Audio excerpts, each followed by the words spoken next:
a lot of shit comes up that people would want to vote on, like the bailouts, the war, all things of this nature. There's a lot of things that people would like that's going to affect us. We would like to vote on this, but you don't get to vote on it. You get to vote on a representative. These people are going to represent you once they get into office. And think about some of the laws that are in place to protect corporations. Think about some of the laws that are in place that fuck people over every day. They wouldn't be there if people were voting for them. We all have this desire to have someone lead us. We all have this feeling where we need someone who's smarter and wiser, who represents us. You know, and when you're really fucking dumb, the problem is really dumb people, they get a say in everything too. And they're subject to a lot of tricks. Mm-hmm. They're subject to nationalism. They're subject to these kind of ridiculous rah, rah, rah America speeches that don't say jack shit. They say nothing. It's all just this cheerleading fucking event. And they're subject to it. They can't help it. They're dumb. They don't know they're being bullshitted. They grew up around dumb people. They go to work with dumb people. There's no one in their family that's interesting or asks any questions at all. And they just get sucked right into it, man. This society is so greedy, we're willing to go to war. We're willing to go places and send these big metal machines that kill people and fuck people up just so we can make more money. And the way our society is set up, I mean, I've heard it argued, and argued successfully, that our society runs on war. You know, it runs on the domination of the other parts of the world.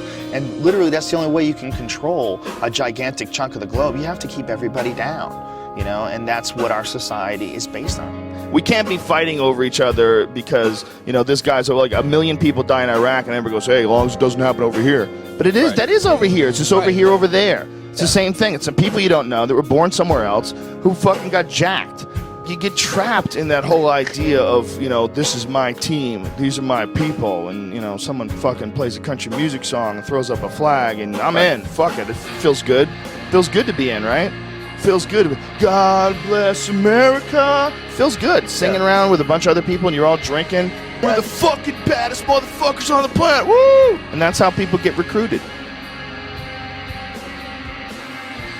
It's a clusterfuck, man. These poor fucking kids, man. Could you imagine being 18, 19, being talked into doing this shit for a bunch of bloodthirsty motherfuckers who just are trying to get whatever they're trying to get over there, whatever the fuck it is, whether it's lithium, you know, minerals in the mountains that they use to make cell phones, whether it's 90% plus of the world's opium supply, 90% That is a multi-billion-dollar business. And if you think these fucking industrialist cocksuckers that are running the world are going to leave that money behind, you're fucking crazy. Dude, they've got United States Army troops guarding Poppy Field. There's fucking so much heroin there. I mean, it's incredible. The fucking brother of the president of Afghanistan, his brother was selling heroin and getting paid by the CIA. I mean, god damn it. Heroin is absolutely addictive, okay? People who try heroin get hooked. Heroin is everywhere, okay? So you need to sell it. Someone's selling it. Who's selling it? I don't know, but 90% of it comes from this one place where we have to be to save our freedom. You can't criticize it, because if you criticize it, you're a shithead. You don't appreciate the troops and what they're doing for you, and that's not the case at all. I just don't like the idea of these fucking people leading us in any direction where you need to sacrifice your life. Well, I don't believe it. I don't believe them. When there's been so many fucking lies. I mean, the more you look it up, the more, I mean, you go into any of the stories on the weapons of mass destruction before we invaded and compare them to what we actually know that they really knew when they said that. It's like they did it on purpose. They wanted to get in there for whatever fucking reason. And if it's some crazy, the world is going to end if we don't stop this, but we can't tell you shit, like, I would love to believe you. I would love to believe that the reason why you're not telling us exactly what the fuck is going on is because you're really protecting us from some insanely evil thing that if we knew about it, society would collapse. But our strong, brave, powerful leaders are going to guide us without our knowledge. I would love to believe you. If you weren't all full of shit.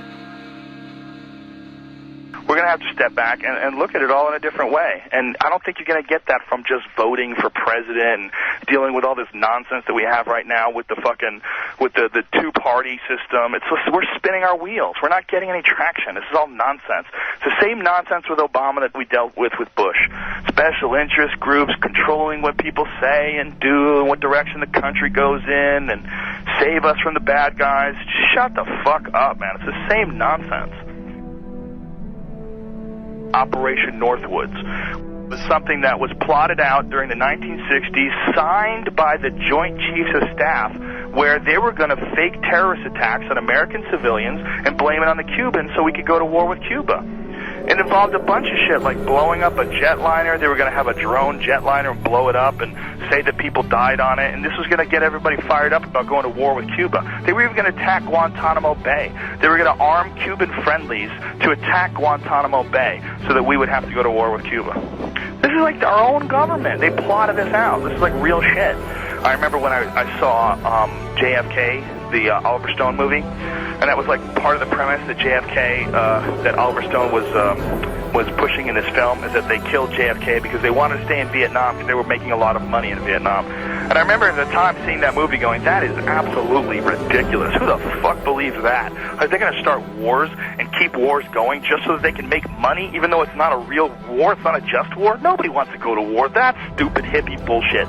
Well, as I got older and I started investigating history, you know, from way back to Vietnam, to the Gulf of Tonkin, to all the shit that happened when Kennedy and Nixon were in office, to all the shit that happened with Reagan and the Contras in Nicaragua and the Sandinistas, and all the different various things that have happened in human history where it's clear that the United States is, you know, we're fucking around with all kinds of things all the time to make money.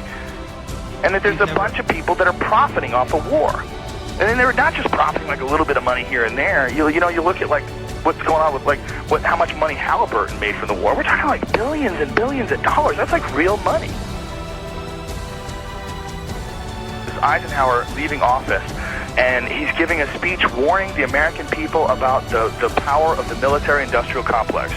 You know, when you watch that, you're like, well, here is a sitting president who's leaving office, but the most important thing that he wants to tell people is that you have to be careful because there's a machine here that wants to go to war. There's a business behind going to other countries and fucking people up and taking their shit. And they come up with reasons to do this. And they sacrifice American lives to do this. And they do it for profit. And it sounds absolutely ridiculous. It sounds absolutely outrageous that the greatest country on earth could be involved in something like that from the get-go. But yet, that's what history says. That's how it points. It points in that direction. It points in that direction that it's going in. In the councils of government, we must guard against the acquisition of unwarranted influence, whether sought or unsought, by the military-industrial complex. The potential for the disastrous rise of misplaced power exists and will persist. We must never let the weight of this combination endanger our liberties or democratic processes.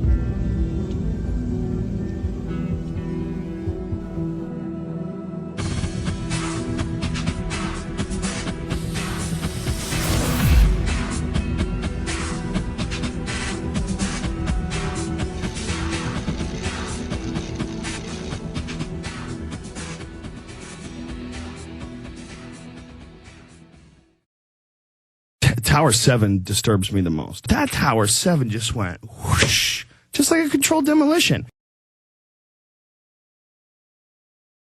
And everybody's like, yeah, but it had holes in the building. And you see the hole in the building? Yes, I see the hole in the building. But wouldn't it fall towards that hole? Why is it falling like that? That doesn't make sense to me with Tower 7. The way Tower 7 fell, it just kinked in the middle and fell down free fall speed. Almost. I mean, everybody they'll nitpick at you. Oh, it was 1/10 of a second slower than free fall. Even if it was just close to free fall, that's crazy. There was no resistance. It just gave up. Why wouldn't it wiggle and collapse towards where it got jacked? It just seems like a controlled demolition. That bothers me.